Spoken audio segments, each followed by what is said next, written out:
Public health and lifestyle medicine. Lifestyle diseases make up 80% of all chronic diseases. So today we're going to talk about what are lifestyle diseases, what are some of the common ones, and what you can do to prevent them. I recently came across this really interesting statistic that 80% of chronic diseases are preventable. That means if we make certain lifestyle changes, we can prevent 80% of these conditions from ever happening. And we know this because they've studied populations who have made those lifestyle changes, and it works. What are some of the lifestyle diseases? Well, it includes things like heart disease, type 2 diabetes, obesity, hypertension, high blood pressure, stroke, depression, certain cancers, and dementia, things like Alzheimer's disease. Now, of course, there's other conditions that fall under the umbrella of lifestyle diseases, but these are some of the most common ones. What causes these conditions? It's usually a combination of poor diet, lack of physical activity, poor sleep, and chronic stress. These four things will really put a person at risk for developing these chronic medical conditions. So how do we prevent these diseases? Well, let's talk briefly about each one of these things that I mentioned before.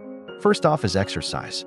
Exercise is good for pretty much everything: your heart, your brain, your joints, your muscles, your sleep, your mood, your energy levels. There's very few things that exercise won't help with. We need to aim for at least 150 minutes of moderate intensity exercise per week or 75 minutes of vigorous intensity exercise per week. That can be broken down into sessions of 30 minutes per day, 5 days a week. But of course, any amount of exercise is better than none at all. Remember, start slow and then go fast. It's better to walk for 10 minutes a day than to run for an hour and then get injured and have to take time off. The second thing is nutrition. You are what you eat. If you eat garbage, you're going to feel like garbage.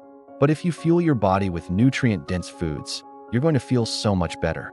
This means eating lots of fruits and vegetables, whole grains, legumes, nuts and seeds, and lean protein sources. Try to avoid processed foods, added sugars, and unhealthy fats. These types of foods cause inflammation in the body, which over time can lead to chronic diseases. Remember, you don't have to completely cut these foods out of your diet. It's okay to indulge every once in a while, but try to make the healthy choice the easy choice. Stock your fridge and pantry with healthy foods so that when you're hungry, the healthy option is the one that you grab for. The third thing is sleep. Sleep is so important for our health. It allows our body to rest and repair. When we don't sleep enough or very well, our body produces more of these stress hormones, which over time can also lead to inflammation and chronic diseases. Most adults need around 7 to 9 hours of sleep per night. If you struggle with falling asleep or staying asleep, I'll link a couple of